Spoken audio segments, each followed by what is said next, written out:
Hi. గత కొన్ని రోజుల నుంచి ఎప్పటి నుంచో అనుకుంటుంటే ఒక వీడియో చేద్దాము యూట్యూబ్లో అప్లోడ్ చేద్దాము అనుకుంటాను. బట్ నాకంత టైం ఉండక చేయలేకపోతున్నాను. బట్ ఈరోజు ఎందుకో చేయాలనిపించింది. సడన్గా అరే మర్చిపోయినా, నాకు యూట్యూబ్ ఛానల్ ఉంది కదా, అప్లోడ్ చేద్దాం సార్ వీడియో అన్నట్టుగా చేస్తున్నా. బై ద వే ఆలుగడ్డ టమాటో కర్రీ.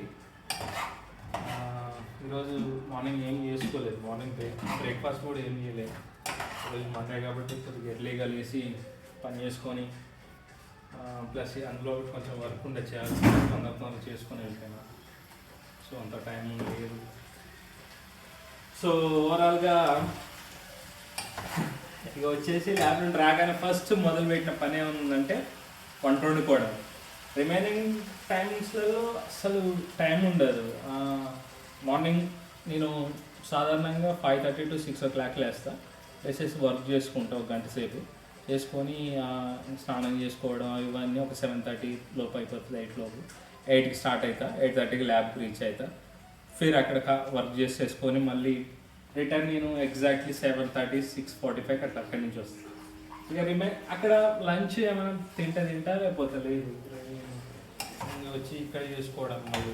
ఎందుకంటే అదేందో తెలియదు కానీ మన మన తెలుగు ప్రియులు కొంత భోజన ప్రియులు బాగా బాగా అది అలవాటు అయిపోయింది చిన్నప్పటి నుంచి. రైస్ తిని అంటే బయట ఏదైనా తిన్నా కూడా ఈవెందో ఆ పిజ్జాలు బర్గర్ తిన్నట్లు అనిపించదు. నేను చాలాసార్లు ట్రై చేసిన, ఏదేదో బయట వాళ్ళు ఫ్రెండ్స్ ఉండి అరే అది తినిద్దాను, అసలు తిన్నట్టే ఉండదు. మళ్ళీ నేను చిన్నప్పుడు మా అమ్మ చెప్తుండే కడుపు ఉబ్బినట్టే అనిపించేది మనం తినేది, కానీ అది అడిగేది కాదు. సో అందుకే నాకు మెయిన్గా ప్లాన్ చేసుకునేది ఏంటంటే ఇక బయట తినకూడదు కాసేపటికి. అలా అందులో ఒకటి అది హెల్తీ ఫుడ్ అని కూడా చెప్పలేను, అదొక ఇష్యూ ఉంది.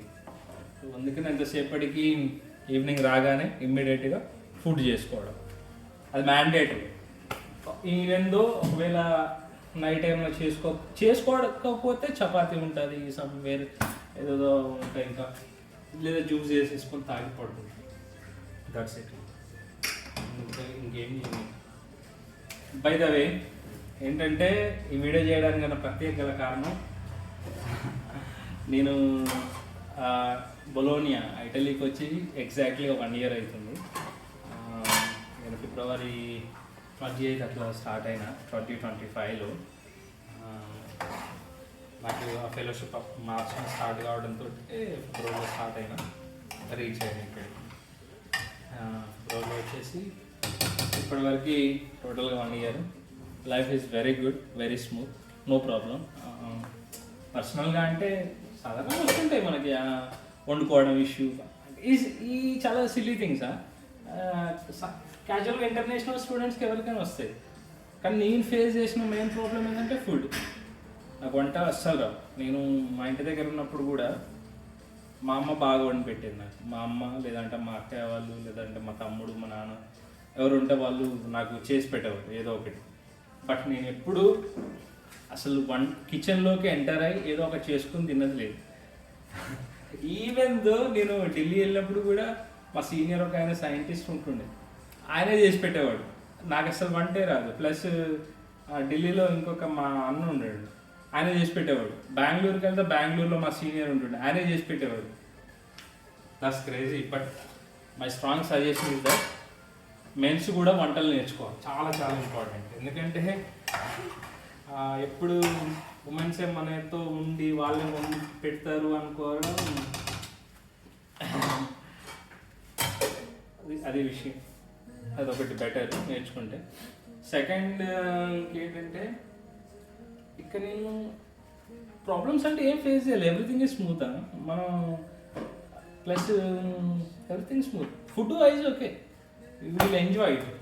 బొలోనియా ఫుడ్ ఫ్యాంటాస్టిక్ కూడా, ఎందుకంటే ఇది మిడ్వెల్ హిస్టరీ బాగుంటుంది. ప్లస్ ఫుడ్ వైజ్ కూడా fantastic. Near places Parma, Modena, ఇంకా కొన్ని ప్లేసెస్ ఉన్నాయి బాగా. నేను అక్కడికి వెళ్ళేసి తినేస్తాను ఇప్పుడు. ఇంకొకటి Saturday Sunday I use to travel Florence or Venice. నా ఫేవరెట్ ప్లేసెస్ అనమాట. ఇంకా లేదా అంటే రిమైనింగ్ టైమ్స్ మా సీనియర్స్ ఎవరో ఒకరు కాల్ చేస్తే వేరే వేరే కంట్రీస్కి వెళ్తాం. అది సో గుడ్, నో ప్రాబ్లం. నేనైతే స్ట్రాంగ్లీ సజెస్ట్ చేస్తా ఈ బొలోనియా, ఇటలీకి especially. You will definitely enjoy, every one will enjoy. ఎవరికైనా సాధారణంగా మోస్ట్ ఆఫ్ ద కపుల్స్కి డెస్టినేషన్ ప్లేస్ నేను ఉన్నా అంటే ఇటలీనే ఉంటుంది. ఎందుకంటే ఇదే కదా మొత్తం మంచి లైఫ్ స్టైల్ని డెవలప్ చేస్తుంది. మిలాన్, రోమ్, ట్రియెస్తే, ట్యూరింగ్, బొలోనియా, మళ్ళీ ఇంకేమి ఇంకా కొన్ని సిటీస్ ఉన్నాయి టిపికల్గా అమేజింగ్ సిటీస్. అది నేను తిరిగిన ప్లేసెస్ అయితే బాగా ఇంట్రెస్ట్ అనమాట.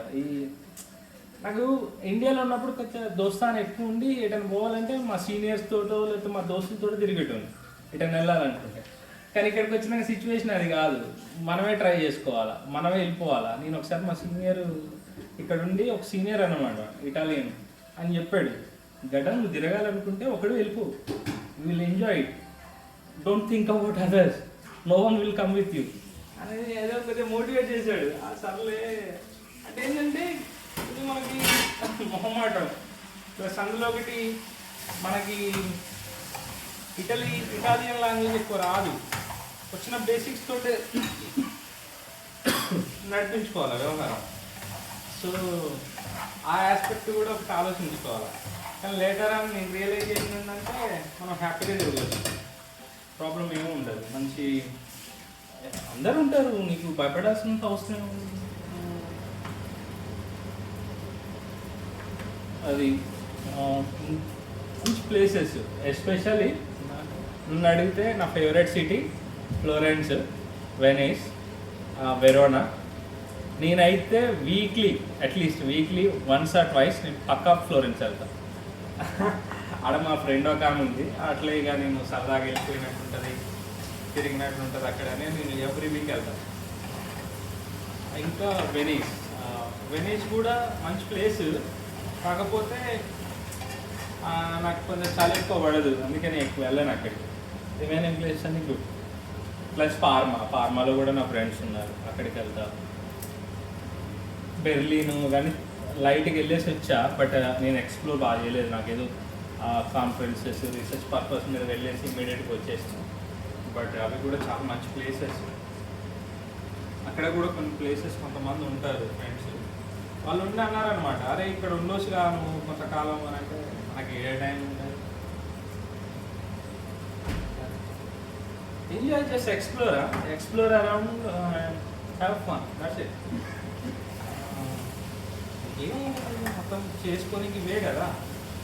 బట్ ఎవరికైనా ఇండియా నుంచి ఎస్పెషల్గా యూరోప్ రావాలంటే మీ పర్పస్ ఏంటి, అసలు ఎందుకు వస్తున్నారు అన్నది క్లారిటీ ఉన్నది.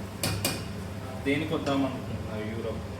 Enjoyment, of course enjoyment anyone can enjoy here, but మనం వచ్చే పర్పస్ కూడా ఇంపార్టెంట్ కదా. అది కూడా ఆలోచించుకొని డెసిషన్ తీసుకుంటే better.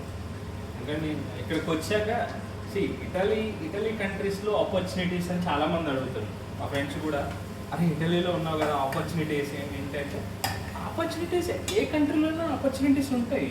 But the thing is, ఇప్పుడు ఇటలీలో ఉన్నప్పుడు ఇటాలియన్ మాట్లాడాలి వాళ్ళతో.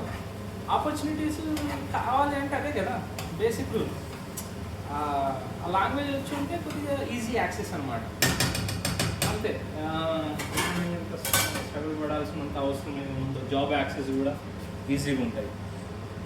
సో ట్రై, అదే సజెస్ట్ చేస్తా ఎవరైనా ఇటలీ రావాలనుకుంటే.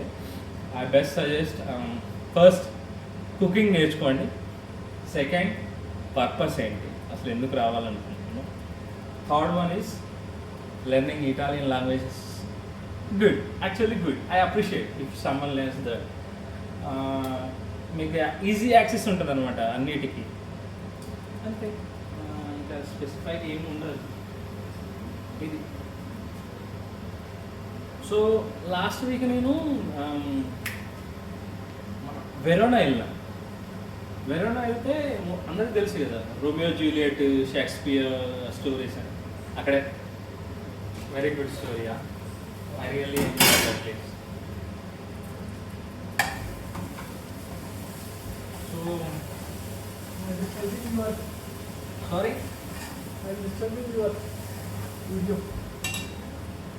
ఈరోజు నేను చేసుకునే కర్రీ ఆలుగడ్డ కర్రీ. నా జీవితంలో నాకు వచ్చిన కర్రీ ఇది ఒక్కటే, ఇదే చేసుకుంటాను. I don't know any curry. Simply I can do this curry and ladies finger, onions, egg curry, that's it, nothing else. ఏమంటావు షారీ గారు, మనకు వచ్చినాయి ఈ కర్రీలు, ఇది చేసుకుని బతకాల. Anyway, curry also ready. I'm going to have the dinner. Ciao. Thank you so much. Be in touch. Please share and subscribe the channel. Bye.